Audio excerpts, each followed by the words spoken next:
Hello friends, मैं study 91 channel से नितिन गुप्ता आप सबका बहुत बहुत स्वागत करता हूं। दोस्तों, आज की टॉपिक जो हमारी है वो है खिलजी वंश के उदय के बारे में। पूरा डिटेल से हम लोग खिलजी वंश को कवर करेंगे, ठीक है। जैसे हम लोगों ने पिछले बार गुलाम वंश को कवर किया था और मैं पूरे टॉपिक को कवर करूंगा। इसके बाद फिर आपको अगला वीडियो आएगा। इसका टाइम पीरियड दोस्तों 1290 से 1320 है, ठीक है। जैसा कि आप देख पा रहे हैं बहुत कम समय तक ये चला, ठीक है। गिन के 30 सालों तक, ठीक है। 1290 से 1320 तक रहा इसका समय पूरा। और इतने ही समय में, इस 30 सालों में जो है 3 शासक हुए और उन तीनों के बारे में हमें डिटेल से देखना है। तो सबसे पहले आते हैं जलालुद्दीन खिलजी, ठीक है, जिनका टाइम पीरियड 1290 से 1296। फिर अलाउद्दीन खिलजी 1296 से 1316। फिर मुबारक शाह खिलजी 1316 से 1320। इन तीन लोगों के बारे में डिटेल से पढ़ना है, ठीक है। तो आइए शुरू करते हैं जलालुद्दीन खिलजी के बारे में। बट इनको शुरू करने से पहले मैं पीछे की चीज़ें आपको याद दिला दूं कि जब हम लोगों ने गुलाम वंश पढ़ा था तो लास्ट टाइम हम लोगों ने पढ़ा था कि बलबन के बारे में, गयासुद्दीन बलबन के बारे में, जिसका टाइम पीरियड क्या था दोस्तों, 1265 से 1287, ठीक है। कौन? गयासुद्दीन बलबन, ठीक है ना। बलबन के दो पौत्र रहते हैं, एक का नाम रहता है कैकुवाद और एक का नाम रहता है कैयूमर्स। कई जगह कैमूर्स दिया होगा और उसी कैमूर्स को अंतिम टाइम में 1290 में उसकी हत्या कर देता है कौन? जलालुद्दीन खिलजी, और राजा बन जाता है जलालुद्दीन खिलजी। तो यहाँ से फिर खिलजी डायनेस्टी शुरू होती है, खिलजी वंश शुरू होता है। उसके पहले गुलाम वंश रहता है। नाम क्यों होता है गुलाम वंश? क्योंकि गुलाम वंश में जितने भी राजा हुए हैं वो किसी न किसी के गुलाम थे, यानी अपने उनके ऊपर जो राजा थे उनके गुलाम किसी न किसी वजह से थे, इसलिए पूरे का पूरा डायनेस्टी ही गुलाम वंश के नाम से जानते हैं। और ये खिलजी वंश है, पूरी की पूरी खिलजी डायनेस्टी है और ये इनका पूरा वंश खिलजी के नाम से चलता है। तो खिलजी वंश में जो पहला राजा है वो कौन है? जलालुद्दीन खिलजी। पूरा नाम है दोस्तों जलालुद्दीन फिरोज शाह खिलजी, ठीक है। ये आपको ध्यान देना है, जलालुद्दीन फिरोज शाह खिलजी। जलालुद्दीन देखिए एक लोग और आपका नाम मिलेगा, जलालुद्दीन बाबर, ठीक है ना, जलालुद्दीन बाबर। जबकि अकबर का नाम जहीरुद्दीन अकबर था। तो ये सब आप पॉइंट्स याद रखा करिए। और पहले एक हम लोगों ने क्या कर लेते हैं, मैं यहाँ पे एक छोटा सा डायग्राम बनाया हूँ, इसको देखकर थोड़ा सा हम लोग को समझ में आ जाएगा कि हम लोगों को क्या पढ़ना है, कैसे कवर करना है। अभी दिख रहा है आपको क्लियर? ठीक है, आइए। तो हमको पढ़ना है सबसे पहले खिलजी वंश की स्थापना के बारे में, फिर देखेंगे हम लोग कि कैसे जलालुद्दीन खिलजी की हत्या उसके भतीजे अलाउद्दीन ने कर दी, ठीक है। उसके राज्याभिषेक के बारे में, जो कि कैकुवाद के कूनागढ़ या कोलाखारी महल में हुआ था, या जिसे बलबन का लाल महल भी कहा जाता है। इसकी राजधानी कहाँ रहती है? दीवाने वफूक क्या था, ठीक है। और दक्षिण भारत के अभियान में सर्वप्रथम इसी के काल में हुए थे, मतलब जलालुद्दीन फिरोज शाह खिलजी के काल में हुआ था। दीवान वकूफ को बोलते हैं दोस्तों व्यय के कागजातों की देखभाल करने वाली एक संस्था या एक, ठीक है, पूरा डिपार्टमेंट। दीवान वफूक वो इसने बना के रखा था। तो ये इंपॉर्टेंट है, इसने एक ही बनाया था। ऐसे हम लोगों को बहुत सारे अलग अलग राजा और सुल्तानों के द्वारा अलग अलग चीज़ें देखेंगे हम लोग, ठीक है। आइए अब डिटेल से हम लोग कवर करने चलते हैं इस पूरे के पूरे टॉपिक को। तो जलालुद्दीन फिरोज शाह खिलजी जब राजा बनता है तो 70 वर्ष का एक बूढ़ा व्यक्ति रहता है। आप सोच सकते हैं 70 वर्ष का बूढ़ा व्यक्ति क्या कर सकता है, कितने दिन शासन करेगा। यही रीजन था कि मात्र 6 साल बाद ही उसकी हत्या उसके भतीजे ने कर दिया, ठीक है। तो 70 साल की उम्र में राजा बना, ठीक है। और जबकि एक उदार व्यक्ति था, तो इतना बुढ़ा होने के बाद आदमी उदार ही हो जाता है, ठीक है। उसके अंदर ऐसा कुछ नहीं रहता है, ठीक है। यह ज़्यादा दिन तक शासन न कर सका क्योंकि उसके महत्वाकांक्षी भतीजे अलाउद्दीन खिलजी ने 1296 में इसकी हत्या कर सिंहासन पर अधिकार कर लिया, ठीक है। तो इसके बारे में बहुत कुछ नहीं है, बस छोटी सी चीज़ है कि 70 साल की उम्र में राजा बना, इसी के शासनकाल में दीवान वफूक बना, ठीक है ना, व्यय की कागजातों की देखभाल करने वाला। और अगर क्वेश्चन आता है आपके पास कि दक्षिण भारत का अभियान सर्वप्रथम किसके काल में हुआ, तो काल को ध्यान दीजिएगा। किसने किया? तो अलाउद्दीन खिलजी ने किया था, लेकिन किसके काल में हुआ ये आपको देना है, ध्यान देना है। काल में तो फिर फिरोज शाह खिलजी को आप टिक करेंगे, ठीक है ना। तो जलालुद्दीन का राजत्व जो है उदार निरंकुशवाद था। ऐसी विचारधारा का वह प्रथम सुल्तान था, मतलब एकदम सीधा उदार, ठीक है ना, उदार निरंकुशवाद, इसका शासन ही ऐसा था। जलालुद्दीन के समय में ही अलाउद्दीन खिलजी ने 1296 में दक्षिण भारतीय राजवंश देवगिरी के यादव वंशी राजा रामचंद्र देव के राज्य पर आक्रमण किया। तो ये आपको यहाँ पे 2 पॉइंट्स याद रखना है। एक तो देवगिरी पे हमला किया था, दूसरा नाम क्या था वहाँ के राजा का? राजा रामचंद्र देव, ठीक है। और ये किस वंश के थे? तो यादव वंश के थे। 1296 में इन पर हमला करता है और यहीं से लौटने के बाद अलाउद्दीन खिलजी ने जलालुद्दीन की हत्या करवा दी। होता क्या दोस्तों, आपने कड़ा धाम का नाम सुना होगा, ठीक है। प्रतापगढ़ के पास एक कड़ा धाम है, माता रानी का धाम है, बहुत अच्छा है, ठीक है। वहाँ पे माता जी का कड़ा गिरा था, तो ऐसी मान्यता है वहाँ पे। तो वहीं कड़ा धाम जो है गंगा नदी के किनारे पड़ता है, ठीक है। तो वहीं कड़ा धाम पे नदी को पार करके आता है, वहीं पे उनसे मिलने गया रहता है कौन, जलालुद्दीन फिरोज शाह खिलजी। किससे मिलने गया होता है? अलाउद्दीन खिलजी से। वह उसके पास जाता है तो उसने अपने 2 सैनिकों को तैयार करता है, जिसका नाम रहता है मोहम्मद सलीम और इख्तियारुद्दीन हुद। इन दोनों को सेट किया होता है कौन? अलाउद्दीन खिलजी। और ये दोनों चाकू घोंप कर जलालुद्दीन खिलजी की हत्या कर देते हैं। तो करवाता कौन है? अलाउद्दीन खिलजी करवाता है, ठीक है। ये आपको ध्यान देना है। तो अब तो हत्या हो गई, ठीक है। हत्या होने के बाद, क्योंकि अलाउद्दीन खिलजी बहुत आगे आप जैसे जलालुद्दीन खिलजी उदारवादी था, लेकिन अलाउद्दीन खिलजी में उदार जैसी कोई चीज़ें नहीं थी। आप देखेंगे कि आगे चल के 30,000 राजपूतों का सर धड़ से अलग कर देता है। तो इतनी बुरी मौत मारना, तो आपको लगता है ऐसे उदारवादियों का काम नहीं है, ठीक। आइए आगे देखते हैं फिर क्या चीज़ें हैं हमारे पास। अलाउद्दीन खिलजी ने का टाइम शुरू होता है 1296 से 1316, ठीक 20 साल। 6 साल पहले वाला किया, 20 साल ये काम करेगा, 4 साल अगला करेगा, ठीक है ना। इसका मूल नाम था अली गुरसास्प। देखिए गुरसास्प है सब, ठीक ना। और इसे भारत का सिकंदर कहा जाता है, सिकंदर द्वितीय भी इसी को कहा जाता है। इसके अलावा इसकी राजधानी कहाँ थी? तो इसने अपनी राजधानी सिरसा, तो कैसे याद करोगे? सीरिया याद कर लीजिए आप, सीरिया से सिरसा शहर बसाया।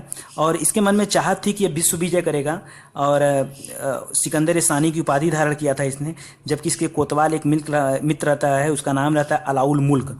उसके कहने पर ये अपना विचार बदल लेता है और ये एक नए धर्म की स्थापना करना चाहता था। जैसे कि इस्लाम धर्म था, उसी तरह से एक नया धर्म चलाना चाहता था। और इसके टाइम में ये अपने आप को खलीफा का सहायक घोषित किया हुआ था। नासिर आमीन उल मोमिन, ये इसकी उपाधि थी, खलीफा का सहायक, या यामीन उल खिलाफत, ठीक है, खलीफा का दाहिना हाथ। इसने अपने आप को खुद घोषित किया हुआ था। तो आइए अब एक बार इसके बारे में थोड़ा सा ओवरव्यू मिल गया, तो बाकी चीज़ें हम देखते हैं डिटेल में। यह जलालुद्दीन खिलजी का भतीजा व दामाद था। तो कई लोगों का मैसेज मेरे पास है, उन्होंने कहा सर भतीजा है दामाद।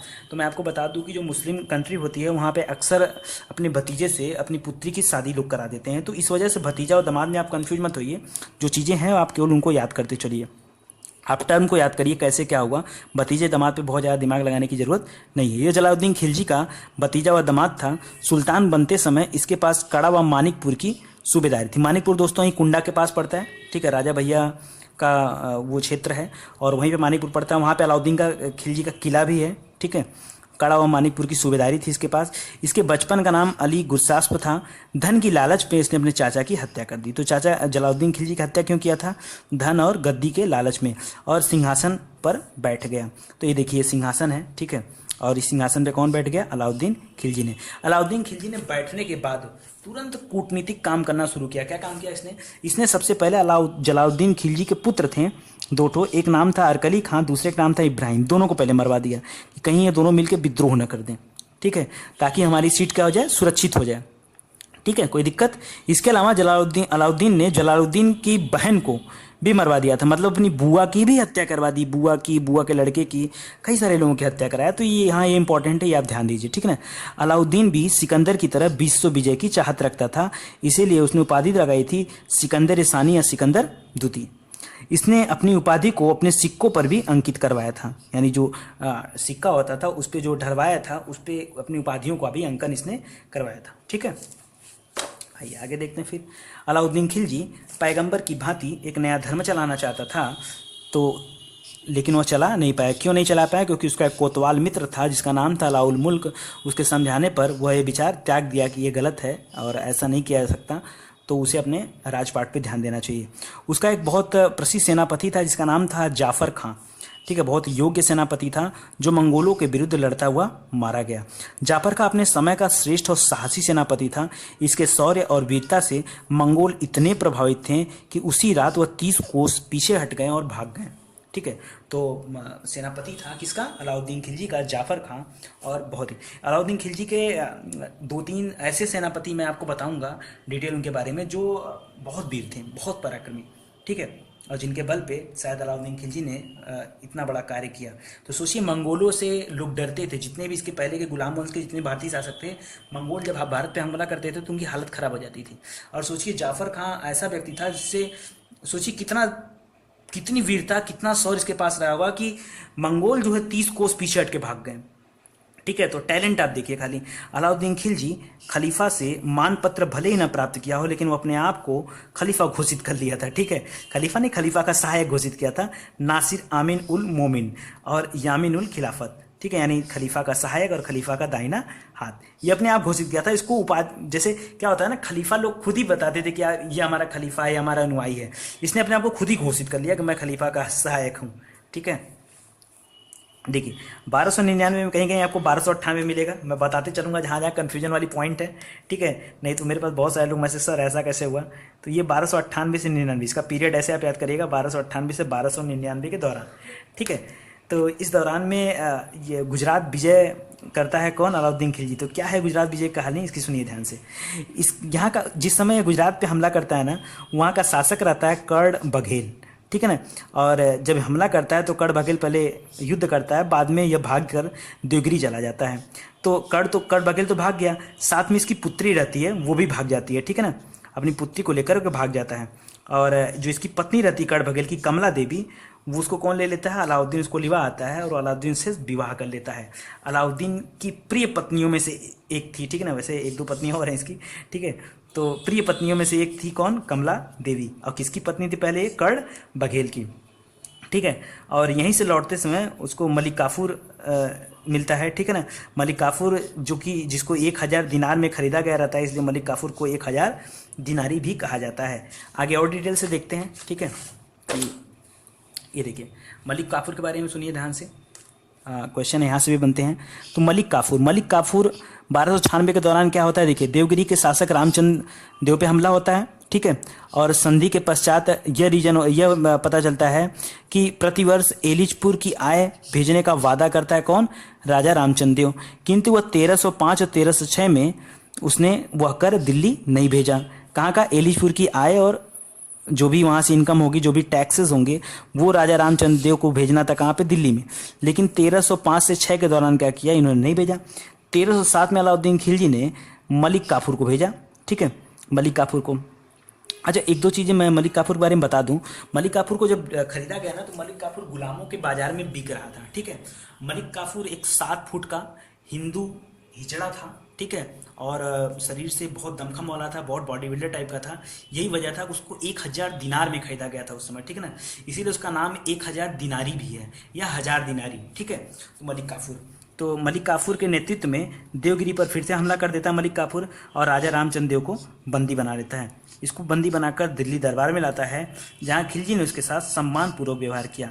चाहता तो खिलजी परेशान करता, लेकिन खिलजी ने उसके साथ सम्मानपूर्वक व्यवहार किया और उसे रायन की उपाधि दी। किसकी उपाधि, रायन की उपाधि दी। 6 माह बाद उसे 1 लाख सोने का टंका और नौसारी का जिला देकर उसको वापस भेज दिया। ठीक है, बाद में ये राजा रामचंद्र देव क्या करते हैं, उसकी अधीनता भी स्वीकार कर लेते हैं। ये रीजन होता है कि वो उसको छोड़ देता है कि ठीक है जाओ भैया, तुम अपना राजपाट करो, बस टाइम से टैक्स वैक्स भेजते रहना, ये सब नाटक मत करना। ठीक है, मलिक काफूर को देखिए, मलिक काफूर आगे चलता है दक्षिण भारत के अभियान पर। तो हमने बताया दक्षिण भारत का अभियान किसके काल में हुआ था, तो जलालुद्दीन खिलजी के काल में। किसने करवाया था, अलाउद्दीन खिलजी ने करवाया था। कौन किया था, तो मलिक काफूर ने किया था। ठीक है ना, मलिक काफूर जाता है और किस उद्देश्य से जाता है, उसे लूटपाट, धन प्राप्ति करना और साम्राज्य विस्तार भी करना है, ये उसका टारगेट होता है। और मलिक काफूर निकलता है कहाँ पर, सबसे पहले पहुँचता है वारंगल पड़ता है दोस्तों आंध्र प्रदेश में। और यहाँ के शासक रहते हैं काकतीय वंश के। ठीक है, प्रताप रुद्र। ठीक है, और इनके पास हमला करता है जब, तो ये उसकी अधीनता स्वीकार करते हैं और ये कोहिनूर का हीरा गिफ्ट करते हैं, किसे, मलिक काफूर को। यह कोहिनूर का हीरा गोलकुंडा की खान से आया हुआ था। ठीक है, और यह हीरा कहाँ पहुँच जाता है, काफूर के पास, और काफूर ले जाकर किसे दे देता है, अलाउद्दीन खिलजी को। ठीक है, फिर आगे क्या होता है, इसके बाद हम लोग थोड़ा सा डिटेल देखते हैं। इसके बाद हम लोग युद्ध के बारे में फिर से बातें करेंगे, थोड़ा सा मूड चेंज हो जाए। नहीं तो अगर मुझे लगा ना कि अगर मैं सारे युद्ध को एक साथ रख दूंगा तो पढ़ते समय क्या होता है, कुछ स्किप कर जाता है, तो ऐसे याद रहेगा आपको। अलाउद्दीन खिलजी के प्रशासनिक कार्य के बारे में थोड़ा सा बात कर लेते हैं कि इसके क्या क्या एडमिनिस्ट्रेटिव वर्क थे। अलाउद्दीन के राज्याभिषेक के बाद 3 विद्रोह हुए। ठीक है, तो जैसे ही विद्रोह हुआ, अलाउद्दीन खिलजी ने मंत्रिपरिषद की बैठक बुलाई। ठीक है ना, यानी जो उसके यहाँ मंत्री थे उनकी बैठक बुलवाई और उनसे कहा कि जरा कारणों का पता लगाओ कि क्यों ऐसा हो रहा है। ठीक है, जब मंत्रियों ने अपनी टीम को भेजकर कारणों का पता लगाया तो उसे 4 कारण पता चले। कितने कारण, 4 कारण, आपको चारों याद रखना है। सुल्तान को जनता की गतिविधियों के बारे में जानकारी नहीं था और यह बहुत दिनों से चल रहा था। मतलब विद्रोह की जो प्लानिंग थी, देखिए कोई विद्रोह तुरंत नहीं होता है।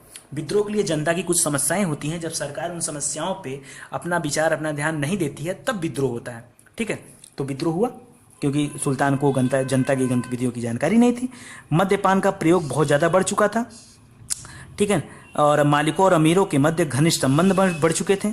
ठीक है, और उनके पास धन एकत्र हो गया था। तो ये सारा वजह था विद्रोह होने का। देखिए विद्रोह होगा कहीं ना कहीं तो फिर आदमी के पास क्या होगा, पूंजी होगी। ठीक है ना, बिना पूंजी के विद्रोह भी नहीं हो सकता, क्योंकि उनका खान पान, फिर उनके गोला बारूद, इस तरह का जो कुछ भी खर्चा होगा वो कौन उठाएगा, तो यानी धन होगा। इस समस्या को हल करने के लिए अलाउद्दीन खिलजी ने तुरंत 4 निर्देश जारी किए। क्या निर्देश जारी किया, ध्यान सुनिए।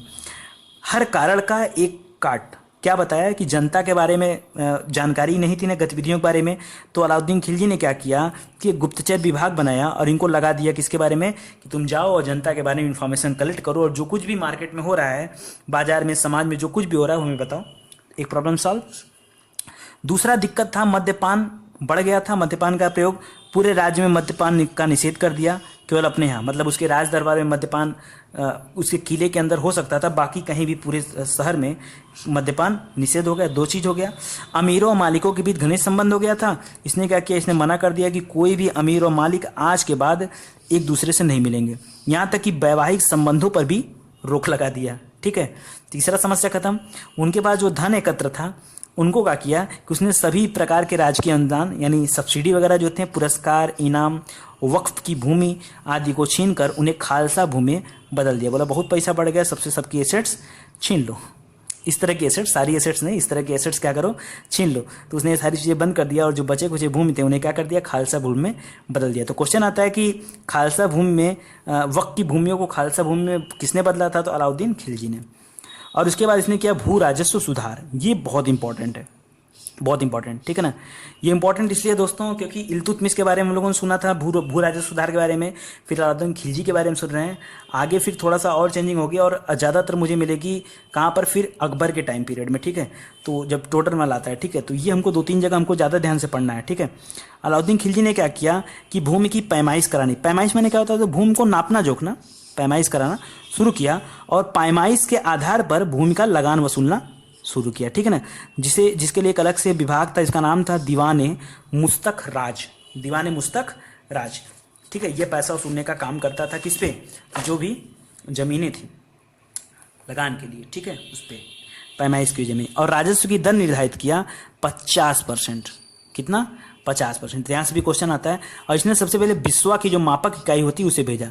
हम लोग किसमें खेत मापते हैं, नहीं बोलते 10 बिस्सा, 20 बिस्सा, 30 बिस्सा। तो बिस्वा जो मापक है, जो यूनिट है, ये किसने लाया था, ये अलाउद्दीन खिलजी के समय से चलता आ रहा है। ठीक है, अतः अलाउद्दीन खिलजी भारत का प्रथम मुस्लिम शासक था जिसने भूमि की वास्तविक आय पर राजस्व निश्चित किया। अब देखिए, इसने 2 प्रकार के नए कर भी लगाए। एक मकान कर, जिसे हम चरी कर भी बोलते हैं कई जगह, चरी कर, मकान या चरी कर, और दूसरा है चराई कर। तो चरी कर, चराई कर। चराई कर लगता था दोस्तों सभी पे नहीं, दुधारू पशुओं पर लगता था। चराई मतलब नहीं कि ऐसा जो पशु चरते हैं उनके चरने के ऊपर, नहीं, नाम ऐसा लग रहा है आपको, ऐसा नहीं है। जो दुधारू पशु होते थे ना, उनके ऊपर लगता था चराई कर। ठीक है, अब देखिए, इसने किया बाजार नियंत्रण का काम। लेकिन इसको बाजार नियंत्रण करने की जरूरत क्या पड़ी। ठीक है, देखिए बताता हूँ आपको कहानी क्या है।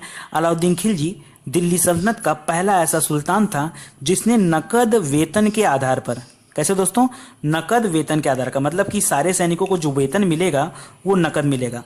आप लोगों ने दोस्तों इक्तेदारी प्रथा के नाम सुना है, इक्तेदारी प्रथा। इक्तेदारी में क्या होता था, इक्तेदारी में क्या होता था कि अगर राजा के पास धन की कमी हो जाती है तो वह सैनिकों को धन न देकर जमीन दे सकता है। इसे बोलते थे इक्तेदारी, मतलब कोई और एसेट्स देना ही इक्तेदारी कहलाती थी। लेकिन यहाँ अलाउद्दीन खिलजी ने क्या किया कि नकद वेतन के आधार पर एक अस्थायी सेना खड़ा किया। ठीक है, और बड़ी सेना, मुख्य रूप से सैनिकों के सस्ते मूल्य के लिए वस्तुएं उपलब्ध कराने के उद्देश्य से उसने बाजार की स्थापना की। ठीक है, कि सैनिकों को, देखिए भाई, अगर बाजार में महंगी चीज़ें मिलेंगी तो सैनिकों का वेतन भी ज़्यादा करना पड़ेगा। ठीक है, तो इसलिए बाजार में महंगी चीज़ें ना मिले उसके लिए उसने बाजार की खुद ही स्थापना कराता है। कैसे बाजार की स्थापना करता है, देखिए कुल 4 प्रकार के मार्केट बनाता है, ठीक है। उन मार्केटों में पहला है मंडी, जिसको गल्ला बाजार भी बोलते हैं। दूसरा है सराय अदल, तो मंडी है तो मंडी में दाल चावल इस तरह की चीज़ें मिलेंगी। अनाज वगैरह की चीज़ें कहाँ मिलेंगी, यहाँ पर। सराय अदल में क्या होता था, कपड़ा, चीनी, मेवा, घी इस तरह की चीज़ें मिलती थी। और घोड़ों और दासों और पशुओं का बाजार अलग से था, शेष छोटे छोटे वस्तुओं का बाजार अलग था। ये 4 टाइप के बाजार थे। अलाउद्दीन ने मूल्य नियंत्रण की नीति भी लागू की। क्यों, देखो क्या होता था कि जब सैनिकों को वेतन दिया गया ना पहली बार, तो कुछ टाइम बाद सैनिकों ने विद्रोह कर दिया। विद्रोह मतलब कानाफूसी चालू हो गया, विद्रोह नहीं हुआ, कानाफूसी चालू हुआ कि इतने इतने वेतन में क्या होगा, ठीक है। तो अलाउद्दीन खिलजी ने कारण पता लगाया, उसे पता चला कि जितना वेतन सैनिकों को दिया जा रहा है वाकई उतने वेतन में मार्केट में सस्टेन करना संभव नहीं है। तो अलाउद्दीन खिलजी ने कहा कारण क्या है, लोगों ने कहा बाजार में वस्तुओं का मूल्य क्या है, अधिक है, और आपका वेतन उस हिसाब से पर्याप्त नहीं है, ठीक है। तो उसने कहा तो अब हम वेतन तो बढ़ा नहीं सकते, इतना वेतन दे रहे हैं, इतनी बड़ी अस्थायी सेना है, इतना वेतन दे रहे हैं, इससे ज़्यादा वेतन तो बढ़ा नहीं सकते हैं, तो क्यों ना मूल्य नियंत्रण किया जाए वस्तुओं का। तो इसने मूल्य नियंत्रण की नीति लागू की। उसने मलिक काफूर को बाजार का अधीक्षक नियुक्त कर दिया, ठीक है, और वह सारे व्यापारियों पर नियंत्रण रखता था। अब जो भी व्यापारी एक लिमिटेड दाम से ऊपर सामानों को बेचेगा उसे क्या किया जाएगा, दंड दिया जाएगा, ठीक है। तो पूरी पूरी एक कंट्रोल पॉलिसी बन रही है यहाँ पे, ठीक है। और अगर बर्नी की बात करें, देखिए बर्नी उनके टाइम में नहीं था, लेकिन बर्नी उनके बारे में लिखता है, क्या लिखता है कि यदि उतनी बड़ी सेना को साधारण वेतन भी दिया जाता तो राज्य का राजस्व यानी खजाना 5 से 6 वर्षों में समाप्त हो जाता। अतः अलाउद्दीन खिलजी ने सेना के वेतन में भी कमी की, थोड़ा थोड़ा सब में कम भी किया, बाजार की भी स्थापना की और वस्तुओं के मूल्य और उनकी दरें भी कम कर दी। सार्वजनिक वितरण प्रणाली भी लागू की। तो ये आपके लिए इंपॉर्टेंट है यहाँ से, ठीक है। सार्वजनिक वितरण प्रणाली कौन लागू करता है, अलाउद्दीन खिलजी। कुछ अन्य बातें देख लेते हैं इसके बारे में। पहली बार इसने घोड़े दागने की प्रथा शुरू की। घोड़े दागने की प्रथा मतलब क्या होता है, कौन से घोड़े, देखिए जैसे अब अलाउद्दीन खिलजी के पास मान लीजिए कि 10,000 घोड़े हैं, तो 10,000 घोड़े किसी एक के अंडर में तो होंगे नहीं, उनका अश्वपति होता था घोड़े रखने वाले का, ठीक है ना। तो ये मान लीजिए एक अश्वपति के अंडर में 10 घोड़े हैं, तो उसने ऐसे कई सारे लोगों को बना दिया, 50 घोड़े हैं, तो सबका एक अपना ठप्पा होता था, ठीक है ना। घोड़े के ऊपर एक ठप्पा मार दिया जाता था, जिससे ये पता चलता था कि कौन सा घोड़ा किसके टीम का है, ठीक है ना। तो घोड़े दागने की प्रथा और हुलिया प्रथा यानी सैनिकों के चेहरे या उनके हाथों पर एक टेम्परेरी निशान बनाया जाता था, जिसको क्या बोलते थे, हुलिया प्रथा। टेम्परेरी परमानेंट, टेम्परेरी दागने वाला चीज़ परमानेंट होता है, ठीक है, टेम्परेरी नहीं, गलती से निकल गया, ठीक है। इसी के दरबार में आमिर खुसरो व हसन निजामी जैसे महान कवि थे, प्रसिद्ध कवि लोग हैं। आमिर खुसरो दोस्तों, इसने 7 सुल्तानों का काल देखा है। कितने सुल्तानों का, बलबन के काल से चला आ रहा है, ठीक है। आप लोग गुलाम वंश का वीडियो देखिएगा जरूर से, बहुत सारे लोगों ने देखा होगा। 7 सुल्तानों का काल किसने देखा है, तो आमिर खुसरो ने, ठीक है। वही आमिर खुसरो है, वो तबला वाला और क्या बोलते हैं सितार, ये सारी चीज़ें शुद्ध हिंदी, ये वही वाला आमिर खान, ठीक ना, आमिर खुसरो। तो आमिर खुसरो ने सितार का आविष्कार भी किया, साथ ही साथ उसने वीणा को संशोधित भी किया। इसे तोताए हिंद या तोताए हिंदी कहा जाता है। अलाउद्दीन पहला ऐसा सुल्तान था जिसने युद्ध में लूट का वर्णन जो बरनी होता है वो इस प्रकार करता है कि तारीख़ फिरोजशाही किताबों वहाँ मिलता है कि जो भी धन लूट कर लाता था उसका 1/5 हिस्सा वो सैनिकों में बांट देता था, और बाकी 4/5 हिस्सा वो खजाने में चला जाता था, ठीक है। तो 1/5 यानी 20% कहाँ चला जाता था, सैनिकों में बांट दिया जाता था। साम्राज्य विस्तार के लिए क्या होता है, फिर से आता हूँ, जो मैंने युद्ध पीछे पढ़ा उसके बारे में फिर से एक बार डिटेल लेते हैं ताकि आपके दिमाग में बन जाए फिर से। तो गुजरात विजय में हम लोगों ने पढ़ा कि सबसे पहले बघेल राजा कड़ था, अहमदाबाद के किनारे लड़ाई होती है, अपनी पुत्री को लेकर भाग जाता है, देवल देवी को लेकर, पुत्री का नाम क्या रहता है, देवल देवी, भाग गया। और भाग कर कहाँ गया, राजा रामचंद्र देव पे भी हमला होता है। रामचंद्र देव जो है टैक्स नहीं जमा करता है, ये भाग के जाता है दिल्ली। जब इसको बंदी बना के ले जाता है तो वहाँ इसको राय रायन की उपाधि मिलती है, उथाली बताई दिया हूँ तुम आप लोगों को चीज़ें। 1298 में अलाउद्दीन ने क्या किया, इसके 2 सेनापति थे, उल्गू खां और नुसरत खां, इन्हीं लोगों के बल पे भी काम करता था गुजरात विजय तक। गुजरात विजय के दौरान दोस्तों अलाउद्दीन खिलजी ने अलाई दरवाज़ा भी बनाया। इसका क्या बनाया था, अलाई दरवाज़ा। कहाँ पर बनवाया अलाई दरवाज़ा, तो ये कुतुब मीनार के ठीक सामने बनवाया था, कुतुब मीनार दिल्ली, ठीक है। एक सेकंड अभी सही है, ठीक है। तो देखिए फिर क्या होता है कि इसके बाद कर्ण की जो पत्नी रहती कमला देवी, वो शादी कर लेती किससे, अलाउद्दीन खिलजी से। गुजरात विजय के दौरान ही नुसरत खां और ने क्या किया था, मलिक काफूर को खरीदा। तो मार्केट में अलाउद्दीन खिलजी नहीं गया था खरीदने, कौन गया था खरीदने, नुसरत खां। ठीक है, तो मलिक काफूर के बारे में बताई दिया आप लोगों को। 1299 में जैसलमेर की विजय होती है, जहाँ पर ये दूदा और उनके सहायक लोगों को हराता है। ठीक है, कौन, अलाउद्दीन खिलजी। रणथंभौर का शासक हमीर देव, क्या नाम रहता है, हमीर देव, बहुत ही योग्य और साहसी शासक रहता है। ठीक है, और इसके ऊपर हमला करता है। तो इसके ऊपर हमला क्यों करता है, उसका रीजन था, इसने विद्रोही नेता मोहम्मद शाह को एवं केहब को अपने यहाँ शरण दिया था। और आपको पता होगा कि ये मोहम्मद शाह जो मंगोल नेता था, मंगोल नेताओं को हराने के पीछे किसका हाथ था, जाफ़र खां का। ठीक है, और इसका जो एक सेनापति था, ठीक है, नुसरत खां, उसकी भी मृत्यु हो गई थी इस लड़ाई के दौरान। ठीक है, विद्रोह, ये मतलब मंगोल नेता से लड़ाई करने के दौरान। तो बहुत गुस्से में था अलाउद्दीन खिलजी, और हमीर देव ने उसकी हेल्प किया, तो हमीर देव को भी नहीं छोड़ेगा वो। और 1301 में रणथंभौर के शासक हमीर देव पर हमला करता है। ठीक है, इसका वर्णन तारीख़ अलाई और हमीर महाकाव्य में मिलता है। हमीर महाकाव्य में क्या मिलता है, इन दोनों जगहों पे क्या मिलता है कि हमीर एवं उसके परिवार के लोगों ने जौहर द्वारा मृत्यु प्राप्त की। तो जौहर क्या होता है, ठीक है, इसके बारे में आपको बताऊंगा जब मोहम्मद बिन कासिम आया था, जब भारत में पहली बार जौहर व्रत प्रथा का पालन किया गया था। जौहर माने होता है दोस्तों कि जब किसी का पति या किसी का लड़का बच्चा कुछ भी हो, जब वो मर जाता है तो लोग अग्निकुंड में कूद कर स्वयं जान दे देते हैं। ठीक है, तो मान लीजिए एक अग्निकुंड है और यहाँ कूद कर लोग क्या करेंगे, स्वयं जान दे देंगे। ठीक है ना, अग्निकुंड में कूद कर स्वयं जान देने के। तो ये यहाँ पे मिलता है। इसके पहले सबसे पहले मिलता है मोहम्मद बिन कासिम जब युद्ध करता है, भारत पे हमला करता है, तो राजा दाहिर की पत्नी ने किया था सबसे पहले जौहर व्रत प्रथा का पालन। ठीक है ना, भारत में जो हमारे इतिहास में मिलता है। रणथंभौर युद्ध के दौरान ही नुसरत खां की मृत्यु हो गई। किसकी, नुसरत खां की। इसके बाद देखिए चित्तौड़ और मेवाड़ की विजय करता है। मेवाड़ में जाता है, मेवाड़ का राजा रहता है राणा रतन सिंह। नाम से बहुत ग्रेट लग रहा है। इसके ऊपर मूवी आ रही है, आई थिंक दिवाली में आ रही है क्या, ठीक है, आप लोग जरूर देखिएगा, पद्मावती। ठीक है, तो थोड़ी सी चीज़ें मैं बता दूं आपको। राणा रतन सिंह की पत्नी रहती हैं रानी पद्मावती। ठीक है, और इनकी राजधानी रहता है चित्तौड़। रानी पद्मावती उस समय की पूरे भारत में सबसे खूबसूरत महिला रहती हैं, और इनके बारे में सुना रहता है अलाउद्दीन खिलजी, इसलिए अलाउद्दीन खिलजी चाहता है कि एक बार हम उनको देख लें। सिर्फ ये लड़ाई एक बार देखने को लेकर होती है। ठीक है, कुछ जगह ऐसा लिखा हुआ है कि नहीं ये जो है पद्मावती की सुंदरता के पीछे पड़ गया था और चाहता था कि उसको शादी करने के लिए। ठीक है, तो यहाँ तो बात मैंने जहाँ तक पढ़ा, मुझे ही पता है कि एक बार देखने को लेकर कैसा हुआ था।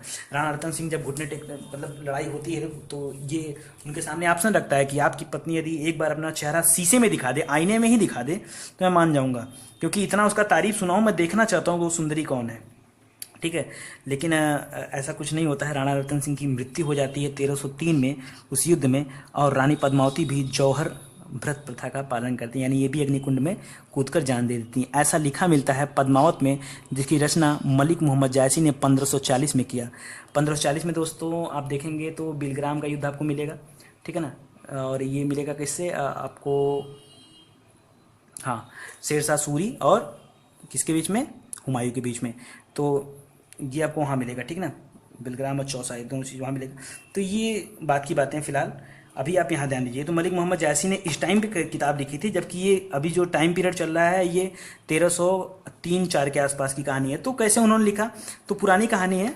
ठीक है, उन्होंने लिखा उस चीज़ को, जैसे वाल्मीकि ने अपने आँख के सामने रामायण नहीं देखा था या तुलसीदास ने नहीं देखा था, लेकिन उन्होंने भी लिखा है। ठीक है, इससे तिल मिलाकर अलाउद्दीन खिलजी ने 30,000 राजपूतों का वध करवा दिया। किससे, रानी को नहीं दे पाया इसलिए। ठीक है, दीवाना था। चित्तौड़ को दे दिया आपने, एक सेनापति उसका रहता है छोटा, ठीक ना, उसका नाम रहता है खिज्र खां, उसको दे दिया और उसका नाम पड़ गया खिजराबाद, सहायक रहता है सेनापति का। होयसल का शासक रहता है वीर बल्लाल तृतीय, और इसकी राजधानी रहती है द्वार समुद्र। और मलिक काफूर 1310 में इस पर हमला करता है और 1311 में वीर बल्लाल तृतीय को हरा देता है। इसके अलावा पांड्य को के माबर रहते हैं, पांड्य के माबर या मालाबार जगह का नाम है, वहाँ पर 2 राजा रहते हैं, एक सुंदर पांड्य, एक वीर पांड्य। तो दोनों में सिंहासन को लेकर खुद ही लड़ाई होती है, जिसमें सुंदर पांड्य हार जाता है और वीर पांड्य जीत जाता है। तो हारने के बाद क्या करेगा, हारने के बाद ये जाके काफूर से हाथ मिला लेता है, और हाथ मिलाने के बाद काफूर से हेल्प मांगता है, और काफूर ने सबसे पहले वीरथुल पर हमला करता है, जहाँ खोजता है वीर पांड्य को, लेकिन वहाँ पर वीर पांड्य नहीं मिलता है। इसके बाद पहुँचता है लिंग महादेव के मंदिर पर और उस मंदिर को लूटता है। यहाँ उसको डिटेल मिलता है कि दक्षिण भारत में जब एंट्री कर चुका था तो उसने रामेश्वरम पर भी हमला किया, जहाँ पर रामेश्वरम क्या है, धाम है, और उसको भी लूटा, ठीक है। उसके आसपास के मंदिर को लूटा, कई मंदिर तोड़वा भी दिया, ठीक है ना। और 1306 में मंगोल आक्रमण के दौरान गाजी मलिक एक व्यक्ति था, ठीक है ना, जिसका नाम गयासुद्दीन तुगलक था, उसने रोका था मंगोलों को। कहाँ पर? जब मंगोल हमला कर रहे थे ऊपर साइड में, ठीक है ना। तो जब अलाउद्दीन खिलजी के बाद पता चलता है तो अलाउद्दीन खिलजी गयासुद्दीन तुगलक को सीमा रक्षक नियुक्त कर देता है, यानी वहाँ का हेड बना देता है, ठीक है। आखिरी है दोस्तों, बस थोड़ा सा स्थापत्य क्षेत्र की अगर हम बात करें कि ये क्या करता है और कुछ स्थापना क्षेत्र में, तो गुजरात विजय के दौरान इसने अलाई दरवाज़ा बनाया, मैंने बताया आपको, और कुतुब मीनार के ठीक सामने, ठीक है। और इसने वृत्ताकार अलाई किला, जिसे कोसिक सिटी भी कहा जाता है, वो भी बनवाया है। इसके अलावा हौज खास बनवाया है, सीरी फोर्ट बनवाया है। हौज खास दिल्ली में ही है, सीरी फोर्ट भी वहीं पे है। जमात खाना मस्जिद, हजार खंबा महल, अलाई दरवाज़ा, ये सारे के सारे उसने निर्माण करवाए हैं, ठीक है।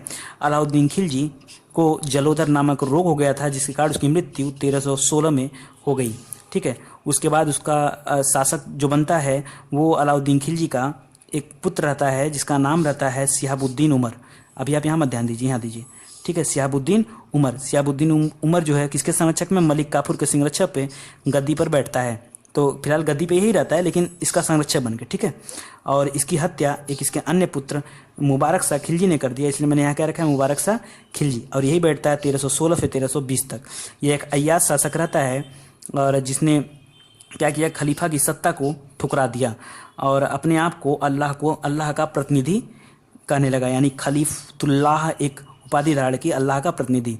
1320 में इसकी हत्या नासिरुद्दीन खुसरो ने कर दिया। नासिरुद्दीन खुसरो को अपदस्थ करके, ठीक है, जो अभी हमने पीछे पढ़ा किसके बारे में, गयासुद्दीन तुगलक के बारे में। गयासुद्दीन तुगलक क्या बनता है, राजा बन जाता है, इसको अपदस्थ करके, क्या करके, सीट से, गद्दी से हटा करके, गयासुद्दीन तुगलक, ठीक ना, तुगलक राजा बन जाता है। इस तरह फिर अब आगे चलेगी कौन सी डायनेस्टी, तुगलक डायनेस्टी। 1320 में इनका चैप्टर क्लोज।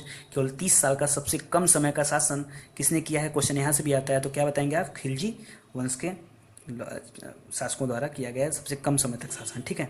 तो आज के लिए इतना ही दोस्तों, बहुत बहुत धन्यवाद आपका। अगर आपको दोस्तों वीडियो पसंद आ रहा हो तो प्लीज़ आप वीडियो को खूब शेयर किया करिए। बहुत सारे लोगों का कमेंट आता है, बहुत अच्छा लगता है, ठीक है। और ऐसे आप लोग कमेंट किया करिए, राहुल हैं, बालिश जी हैं, ठीक है, बहुत सारे लोग हैं जो हमें बार बार कमेंट करते रहते हैं और बहुत ही अच्छा लगता है। बस इस तरह आप लोग देखते रहिए। और दोस्तों प्लीज़, मैंने कहा था आपसे कि अगर आपको ऐड मिलता है तो प्लीज़ आप ऐड पे क्लिक करिए, ताकि थोड़ा सा फ़ायदा हमारा हो जाए, इससे ज़्यादा कुछ नहीं कहूँगा। और अगर आपको वीडियो अच्छा लगता रहेगा, आप हमसे कॉन्टैक्ट में बने रहेंगे, सब्सक्राइब किए रहेंगे और लोगों को सब्सक्राइब कराएंगे, तो डेली हम क्या करेंगे, एक वीडियो किसी न किसी वजह डालेंगे। तो और एक चीज़ जान लीजिए, बहुत लोगों का मैसेज हमारे पास ये आता है कि सर आप सीरियल वाइज क्यों नहीं नोट करते हैं, अपलोड करते हैं वीडियो। तो मैं उनको बता देना चाहता हूँ कि मैं हिस्ट्री को 2 नहीं, मैं 3 पार्ट में लेके चलने वाला हूँ। एक एंशियंट, एक मिडवल और एक मॉडर्न, मैं तीनों स्टार्ट करने वाला हूँ, और एक एक करके। तो आप ये मत सोचिए कि कहानी कहाँ शुरू होती है। मैंने एक तरफ शुरू किया है ना, हर्यक वंश से शुरू किया था, तो पूरा आपको बताया, मगध का उदय, ये सारी चीज़ें। मौर्य वंश का वीडियो इसलिए नहीं अपलोड कर पा रहा हूँ दोस्तों, मौर्य वंश एक बड़ा चैप्टर है, उसके कंटेंट को मैं पिछले 10 दिन से चीज़ें लिखता चला जा रहा हूँ, भारी कंटेंट है।